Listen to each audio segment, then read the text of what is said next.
Ouais. Salut à tous les amis, aujourd'hui je suis en compagnie de Aptin. Il est enseignant en Thaïlande. Dans toutes les personnes qui aimeraient venir travailler en Thaïlande, enseigner, on va lui poser toutes les questions. Bah écoute, c'est avec plaisir. Déjà ça me fait plaisir que tu m'as invité déjà. Ça fait combien de temps que tu es en Thaïlande? Bah écoute, là ça fait 2 ans maintenant. 2 ans? Ouais, ça y est. Ça va, tu kiffes un peu? Bah franchement, regarde la vue un peu. Kiffe un peu. Ouais, j'avoue. Non, franchement, ouais, ça fait 2 ans et franchement, nickel, rien à dire. T'as pas galéré à trouver un taf ici? Bah c'est le début, la première expérience c'est super difficile, mais au bout d'un moment, ça va. J'ai réussi à trouver le job que je voulais en tant qu'enseignant. Donc j'ai enseigné le français. Mais le plus compliqué, c'était les démarches à effectuer en tout cas. Ah ouais? Ouais. Quel est l'aspect le plus difficile? Bah déjà c'est ta première expérience. Le Graal ultime en fait en Thaïlande, c'est d'avoir ta première expérience en Thaïlande. Et c'est de trouver les outils, comment le faire, comment procéder. Donc tu as les méthodes traditionnelles, comme quoi tu vas sur les sites internet, sur les offres d'emploi, etc. Mais moi j'ai procédé différemment. Puisqu'il y a beaucoup de personnes qui souhaitent enseigner le français, Donc le truc, c'est que je me suis présenté physiquement. Donc ce que j'ai fait, je suis allé sur internet, j'ai regardé les différentes écoles qui enseignaient le français et je me suis présenté spontanément. Donc je me suis pris beaucoup de recalés, ça je ne vous le cache pas. Mais le truc, c'est qu'au bout d'un moment, il suffit d'une fois ou 2 fois d'avoir un entretien et après, au fur et à mesure du temps, je suis allé au bureau chez le directeur et le directeur m'a ouvert ses portes et donc du coup, j'ai eu cet entretien. Et au fur et à mesure du temps, ça s'est concrétisé. Donc du coup, ce qui s'est passé, c'est que j'ai eu mon premier contrat. Ça a mis environ 3-4 mois. Il y a Lim. Alors, c'est 18 h les amis, il y a l'hymne national. Voilà. On est obligé d'interrompre l'interview.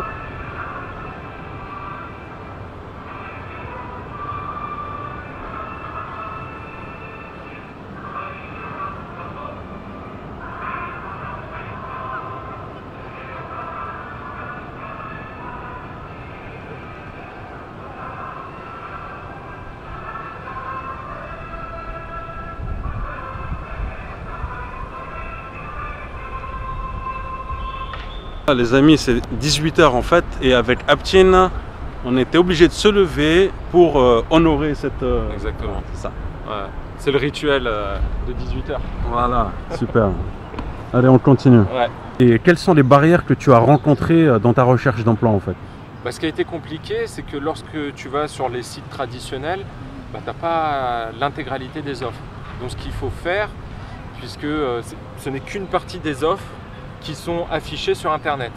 Donc l'idée que j'avais eue, c'était de lister toutes les écoles qui enseignent le français et par la suite répertorier les adresses et me rendre sur place. Et ce qui s'est passé, j'ai eu beaucoup de recalés, je suis allé sur place et la chose qui est compliquée, c'est toujours de rester pugnace, toujours faire le maximum, même si tu prends des recals, etc. Il faut toujours continuer. Et au bout d'un moment, ça paye. Donc ce qui s'est passé, c'est que je m'étais rendu dans une école et la personne recherchait des profs et ne l'avait pas affiché sur internet. Donc moi j'étais la première personne, je me suis rendu sur place et ça avait marché. Mais ce qui était compliqué auparavant, c'est que j'avais envoyé pas mal de candidatures spontanées, mais ça s'est avéré être infructueux. Donc pour le coup, se présenter physiquement, c'est l'une des meilleures alternatives qui est arrivée pour ma part. Et donc, on peut dire qu'il n'est pas facile de trouver un travail en tant qu'enseignant en Thaïlande? Alors, enseignant français, c'est un peu compliqué. Enseignant anglais, c'est beaucoup plus abordable. Donc moi, ce que j'ai fait, c'est que quand j'ai eu mon premier emploi, je ne me suis pas reposé sur mes lauriers. Ce que j'ai fait, c'est que j'avais pris des cours du soir pour apprendre l'anglais, qui m'a justement permis de trouver mon nouvel emploi. Donc maintenant, j'enseigne l'anglais. Ce qui est c'est beaucoup plus onéreux en termes de salaire. Et la demande est plus forte. Il y a beaucoup plus de demandes, ça c'est clair et net. Même s'ils veulent beaucoup de native speakers, c'est toujours sur les sites internet. Mais lorsque tu cherches bien, tu peux trouver un boulot. Et comment tu as fait pour te différencier toi? par rapport aux Anglais, par rapport aux Américains? Alors ce que j'ai fait, c'est que pendant ce temps-là, j'ai appris le thaï. Donc maintenant j'arrive à apprendre le thaï. J'ai aussi le niveau bachelor qui demande, mais j'ai pas de formation FLE ou quoi que ce soit. Donc sachez bien que si vous voulez enseigner le français, c'est toujours mieux d'avoir un diplôme FLE, ça c'est clair et net. Mais si jamais vous n'avez pas ce diplôme-là, même avec un bachelor, quelle que soit votre orientation, vous pouvez malgré tout trouver un emploi. Il s'agit simplement d'être pugnace, c'est tout. Et pourquoi on te recruterait toi en anglais et pas un anglophone? Enfin, et pas un native speaker? Alors, c'est justement ce que je voulais dire, c'est que le fait d'avoir ma première expérience en Thaïlande, qu'est-ce que ça veut dire? Ça veut dire que j'ai une expérience sur le terrain. Et ils ont aussi appelé mon établissement pour savoir si vraiment ce que j'avais marqué sur mon CV était vrai. Donc attention à ça. Et j'avais pris une lettre de recommandation de la part de l'école précédente. Donc du coup, j'avais beaucoup plus de crédibilité pour postuler, justement. Quel est le salaire d'un enseignant en Thaïlande, en général? Alors tout dépend. Ceux qui ont beaucoup de chance, ce sont les personnes qui parlent anglais, enfin les native speakers, donc les anglais, eux ils peuvent monter à 70 000, 80 000 bahts. Mais si tu es un étranger, ta langue native c'est pas l'anglais, tu passes à 40 000, 45 000. Mais il y a pas mal de choses qu'il faut prendre en compte si c'est une école gouvernementale ou si c'est une école internationale. Ah ouais, tu peux nous en dire un peu plus? Alors oui, effectivement. Le problème des écoles gouvernementales, c'est que tu l'avais mentionné d'ailleurs sur une de tes vidéos, on a le droit à 12 jours de vacances par année. C'est-à-dire que tu peux rester chez toi, tu fais ce que tu veux. Mais dans une école gouvernementale, tu as le droit à ces 12 jours-là. Quand les élèves sont en vacances, tu dois aller sur place à l'école. Donc c'est vraiment très contraignant, surtout qu'on n'a pas grand-chose à faire en ce moment-là. Et donc la meilleure des choses, à mon avis, c'est de postuler pour une école internationale. Et lorsque les élèves sont en vacances, vous êtes en vacances. Ah, c'est top. Donc ça, c'est vraiment l'avantage. Et vous devez aussi, lorsque vous signez votre contrat, vous devez savoir si vous êtes rémunéré pendant les vacances d'été. Parce qu'il y a des écoles qui ne vous rémunéreront pas pendant les vacances d'été. Donc faites bien attention à ça. C'est des contrats d'une année, non? C'est quoi? Alors voilà, donc ça c'est tout l'aspect important de cette vidéo. C'est regardez bien le contrat que vous signez. Parce que parfois ce sont des contrats de 10 mois. Donc vous n'êtes pas rémunéré pendant les grandes vacances. Et parfois vous avez des contrats de 12 mois. Donc pour ma part c'est un contrat de 12 mois. Donc pendant les 2 mois de vacances, je serai rémunéré. Donc l'avantage que j'ai, c'est que je pourrai continuer à voyager. Pour ma part, je vais retourner en France ou visiter d'autres pays pendant ces 2 mois-là et je reviendrai en Thaïlande. Donc ça, c'est l'avantage important qu'on a en tant que prof. Le métier en soi, au quotidien, tu le vis comment? C'est sympa? Est-ce que tu t'épanouis? Ou quelles sont les difficultés aussi? Alors les difficultés, le côté positif, voilà, ce sont les vacances et tu enseignes à environ 20 heures par semaine. Donc tu dois pointer, ça c'est clair et net, ça c'est un truc thaïlandais, tu arrives à 8 h du matin et tu dois quitter à 16 h. Et voilà, tu n'as pas beaucoup de cours, donc tu as beaucoup de temps libre, donc tu as le temps de préparer tes cours, donc ça c'est vraiment l'avantage. Le côté inconvénient, c'est un milieu international et ce qui est très compliqué, c'est de travailler avec les Thaïlandais, de s'adapter aux coutumes, etc. Puisqu'ils ont l'habitude de ne pas parler directement. Donc parfois tu reçois des informations par-ci par-là, donc c'est un peu compliqué en termes de communication. Même si tu parles le thaï, tu seras toujours considéré comme un étranger, comme le phalang. Donc ça c'est le gros souci. Ouais. D'accord. 5 jours par semaine ou 7 jours? 5 jours par semaine. 5 jours par semaine. Donc samedi, dimanche, voilà, tu es libre. L'avantage aussi c'est d'enseigner en kindergarten pour les maternelles.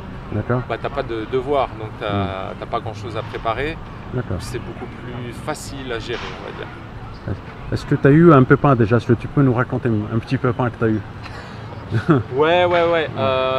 Alors j'ai eu un gros souci avec une enseignante thaï.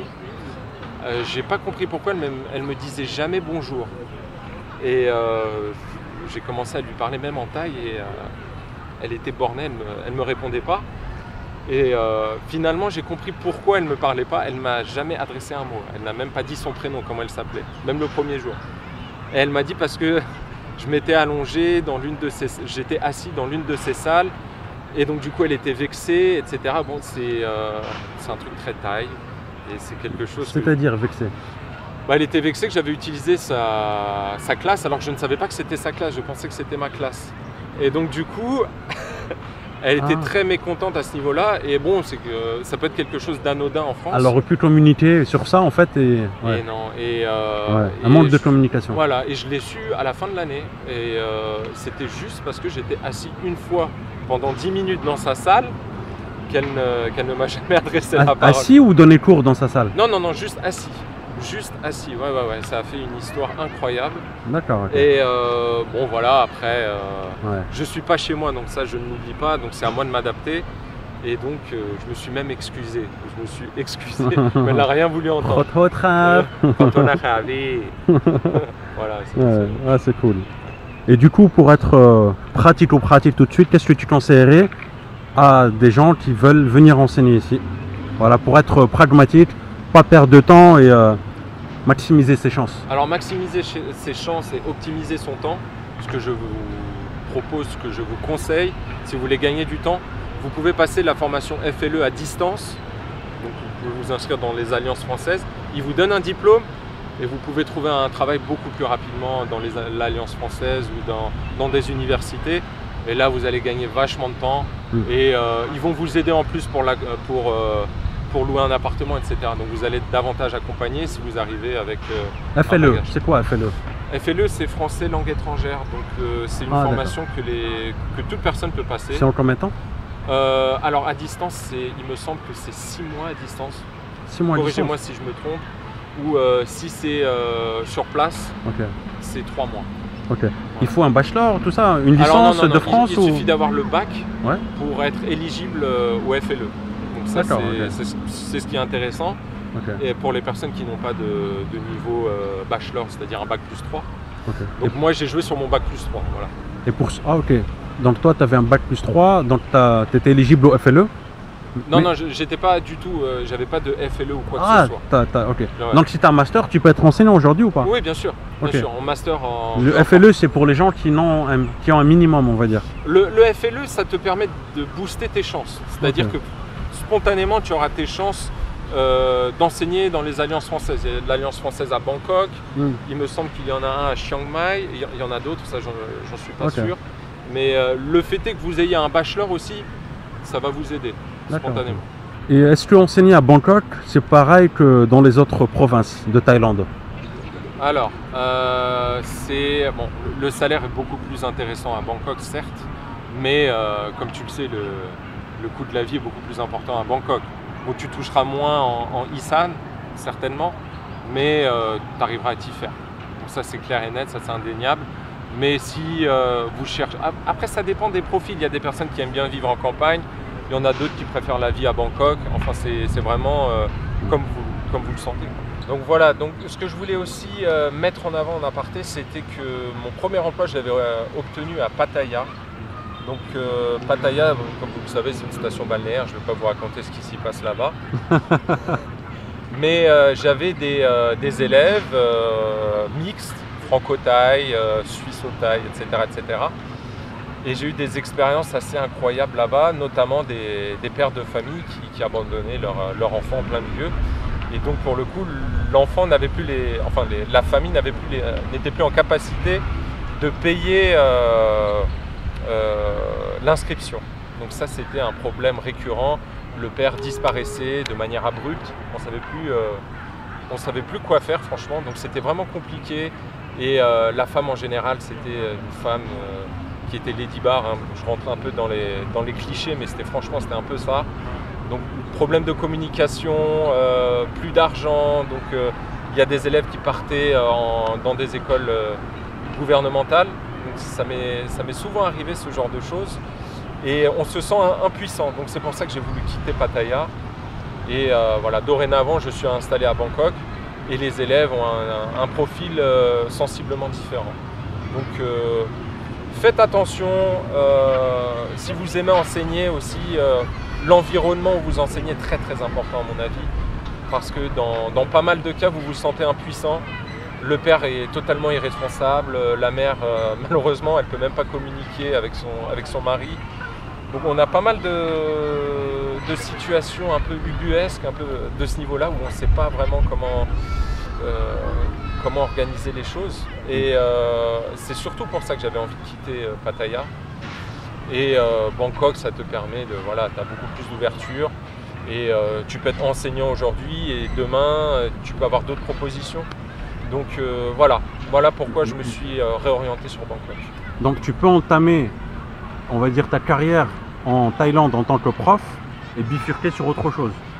Alors oui, effectivement, il y a cette possibilité, mais moi ce que je faisais, personnellement, voilà, j'étais prof, mais je prenais les cours du soir, je prenais des cours d'anglais, je prenais des cours en informatique, parce que je savais personnellement que j'étais novice en la matière, et je regardais les offres qu'il y a en Thaïlande, des offres potentielles.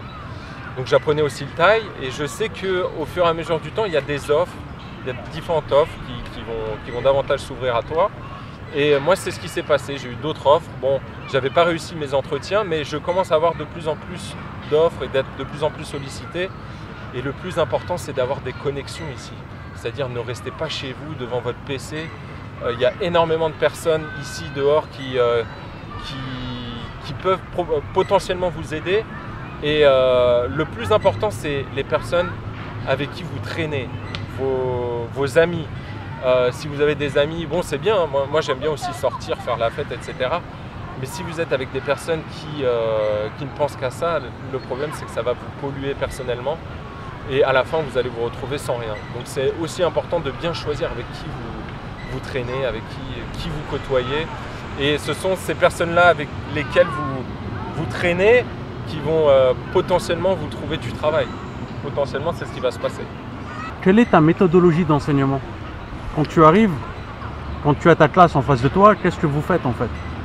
Alors ça, c'est une très bonne question. Déjà, il faut avoir de la chance parce que parfois, on te donne la méthode ou parfois, c'est à toi de tout faire. Okay. Donc la chance que j'ai eue, c'est que j'avais tout ce qu'il fallait. J'avais les bouquins, etc. Je devais suivre la méthodologie qui était déjà mise en place auparavant. Donc j'avais pas vraiment eu beaucoup de problèmes à ce niveau-là, mais il y a un certain nombre d'écoles, notamment les écoles gouvernementales, où c'est beaucoup plus compliqué. Mais quand tu vas dans une école internationale, tu as beaucoup plus de choses mises à disposition, etc. etc. D'accord. Vous faites quoi? Du vocabulaire, de la grammaire? Est-ce que vous faites de la lecture, des dictées? C'est ça en fait aussi. Alors il y a les 4 compétences. Hein. Déjà, tout dépend. Enseigner le français, ça veut dire tout et rien. Si tu enseignes à la maternelle ou si tu enseignes à des étrangers, la méthode n'est pas similaire. Donc l'enseignement, ça peut ouvrir, ça veut dire beaucoup de choses. Ça veut dire tout et rien. Donc quand tu es à l'école maternelle, c'est totalement différent que si tu vas enseigner le français à des étrangers. Si tu enseignes à l'Alliance française, ce sera totalement différent d'enseigner à l'école maternelle ou même à l'école primaire. Quelles sont les démarches à effectuer pour les visas? Alors, il y a pas mal d'histoires ici. Parfois, on vous sort des histoires du style vous devez payer votre permis de travail. Parfois, c'est l'école qui vous paye le permis de travail. Mais en règle générale, n'acceptez jamais de travailler au noir parce que l'école ne vous couvrira pas. Et deuxièmement, vous n'êtes pas assuré. Vous n'avez pas d'assurance maladie. Ce qui se passe que quand vous avez votre permis de travail, vous avez une assurance. Donc ça, ce n'est pas négligeable. J'ai eu énormément de problèmes ici, de petites maladies, etc. 3000 bahts par-ci, 3000 bahts par-là. Au bout d'un moment, ça revient très cher. Donc faites en sorte d'avoir ce fameux permis de travail. D'une part, ça vous sécurise personnellement et d'autre part, vous êtes transparent aux yeux de l'autorité thaïlandaise. Bon courage dans votre recherche et au plaisir de vous rencontrer et je vous souhaite le meilleur. À bientôt. Ciao, ciao. Ciao.